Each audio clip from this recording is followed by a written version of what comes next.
Nagorno-Karabakh, a 1,700 square mile region in the South Caucasus, has been a hotspot for conflict and geopolitical turmoil.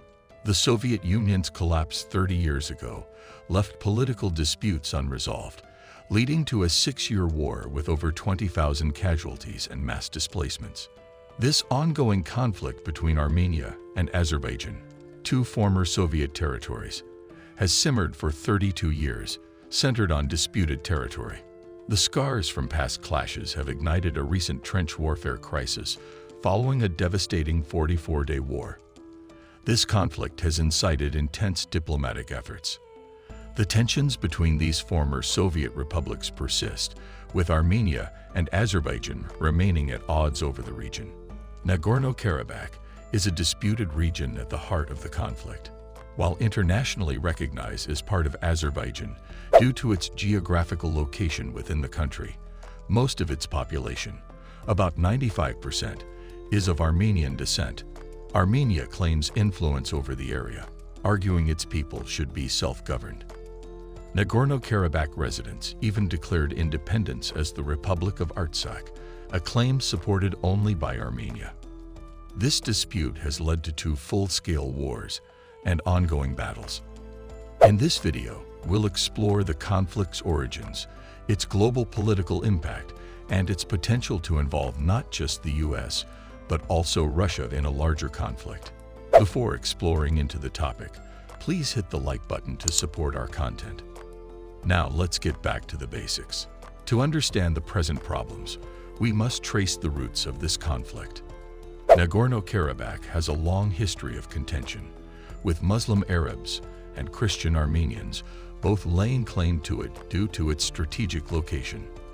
The situation intensified in 1823 when Russia assumed control of the region. Throughout the decades of Soviet rule, ethnic tensions boiled. In 1918, as the Russian Empire dissolved, independent Armenia and Azerbaijan faced renewed conflicts. Within 3 years, the communist-controlled Russian government began incorporating Caucasus states into the USSR, setting the stage for ongoing tensions. This historical backdrop sheds light on the complex dispute over Nagorno-Karabakh. When the Soviet Union took control of the region, they initially favored Karabakh, becoming part of the Armenian Soviet Socialist Republic as a strategic move to gain Armenian support. But the unpredictability of Russian leaders came into play. Joseph Stalin, the new Commissar of Nationalities, reversed the decision just 3 years later. Nagorno-Karabakh's fate shifted to being an autonomous administrative region of Azerbaijan, with Russia opting for a neutral stance. However, this decision didn't go uncontested. The region's Armenian majority, around 95%, complained of Azerbaijan's restrictions and discrimination. Yet, the Soviet Union remained largely unresponsive, possibly to avoid further conflicts. As the Soviet Union crumbled in the late 1980s, the ethnic Armenians of Nagorno-Karabakh sought to join the Republic of Armenia through a referendum, which Azerbaijan refused to participate in. In 1988, Azerbaijan attempted to suppress the separatist movement, leading to violent clashes. With the Soviet Union's dissolution in 1991, both Azerbaijan and Armenia declared independence from the USSR. This triggered a full-scale war in Nagorno-Karabakh between the two nations. The conflict revolved around differing perspectives on the border. Armenia sought control of a region that included Nagorno-Karabakh, while Azerbaijan claimed the area as its own based on territorial lines. Armenia, supported by Karabakh Armenian forces, gained control of significant portions of southwestern Azerbaijan, expanding their territorial claims. Meanwhile, Azerbaijan saw the region as part of its territory, regardless of the local population. This led to a prolonged and intense conflict between the two nations. The unresolved conflict led to a brutal war, resulting in over 30,000 casualties, including many civilians, and displacing over 1 million people. Both sides engaged in ethnic cleansing during the Nagorno-Karabakh War, committing atrocities against each other. In 1994, after brutal fighting, Armenia and Azerbaijan, with Russian mediation, signed the Bishkek Protocol, establishing a ceasefire. Armenia had secured control of Nagorno-Karabakh and 20% of surrounding Azerbaijani territory. Although a ceasefire was in place, a peace treaty couldn't be agreed upon. Since then, the Armenian and Azerbaijani troops have been separated by a contested line of contact outlined in the Bishkek Protocol, which has become increasingly militarized. This region is now considered one of the world's most heavily armed borders, underscoring the ongoing volatility of this conflict. Between the First and Second Wars, Azerbaijan experienced an economic boom driven by its oil reserves, similar to the Chinese and Taiwan economic miracles. Oil played a pivotal role in Azerbaijan's last 2 decades, driving economic growth and development. In the early 2000s, Azerbaijan witnessed remarkable wealth accumulation as its oil GDP, accounting for half of the economy, grew by an annual average of 21%, thanks to surging global oil prices and increased production. Since gaining independence, Azerbaijan efficiently managed its oil revenues.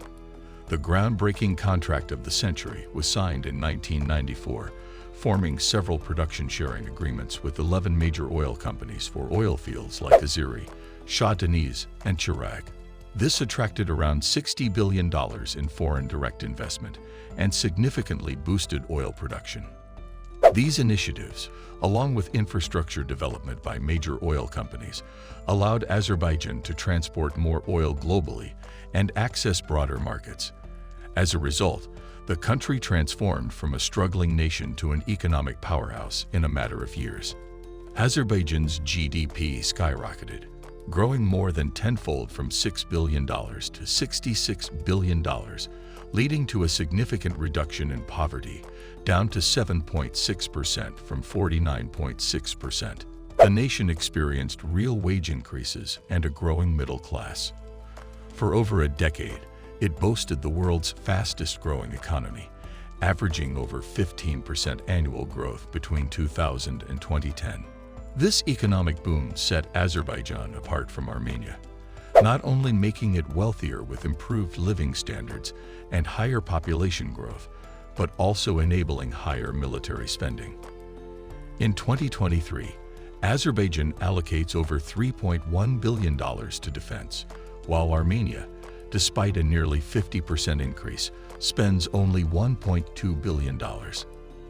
Azerbaijan also cultivated strong international relationships, including alliances with Turkey, Russia, Israel, and numerous post-Soviet states. Notably, Azerbaijan has a mutual defense treaty with Turkey, a key NATO member, reinforcing its strategic position. In contrast, Armenia's primary alliance is with Russia, sharing a mutual defense agreement. However, Russia's recent constraints have limited its support. Armenia struggled to activate this agreement in 2020 during the Second War with Azerbaijan.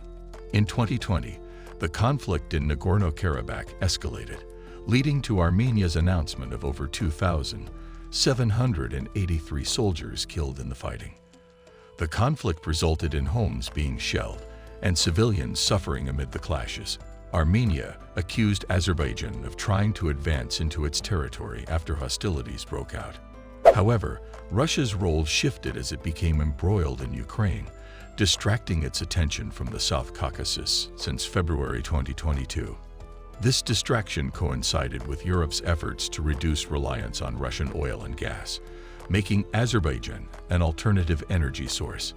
In a notable move, the President of the European Commission, Ursula von der Leyen, visited Azerbaijan and signed a gas export deal.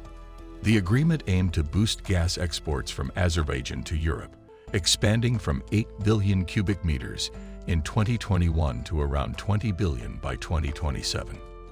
They also explored opportunities in renewable energy, including offshore wind and green hydrogen. Von der Leyen emphasized the EU's long-term partnership with Azerbaijan and contrasted it with an increasingly aggressive and untrustworthy Russia. As Russia was occupied with the Ukraine conflict and Europe sought more energy independence from Azerbaijan, Azerbaijan felt encouraged to solidify its control over Nagorno-Karabakh. In September of the previous year, Azerbaijani forces escalated attacks on Armenian forces, resulting in the largest death toll since the 2020 war. Fights followed, with Azerbaijan holding the upper hand and tension escalating. Civilians became increasingly unsafe as Azerbaijan cut off gas to population centers, deployed Turkish drones, and temporarily took control of an Armenian village, prompting residents to flee. The Lachin Corridor, Armenia's sole direct land route to Nagorno-Karabakh, was blockaded by Azerbaijan, claiming it was used for transporting personnel, weapons, and landmines. This effectively cut off Nagorno-Karabakh, leading to empty supermarket shelves and heightened concerns about renewed conflict and ethnic cleansing in the region. The closure of the Lachin Corridor, the sole road connecting the region to the outside world, has brought immense hardships to the local population.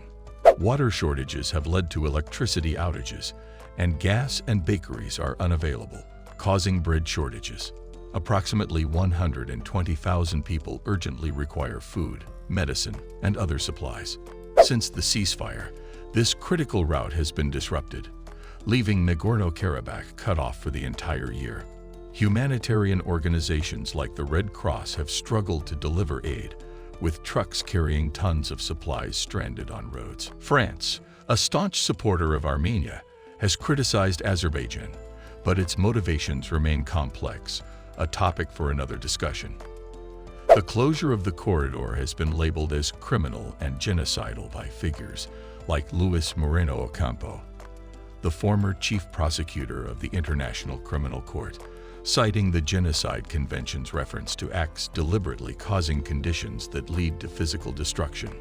Luis Moreno Ocampo is actively seeking support to address the dire situation in Nagorno-Karabakh, emphasizing the idea of genocide as a removal of people from the land through means like starvation. Despite urgent appeals, the situation remains critical.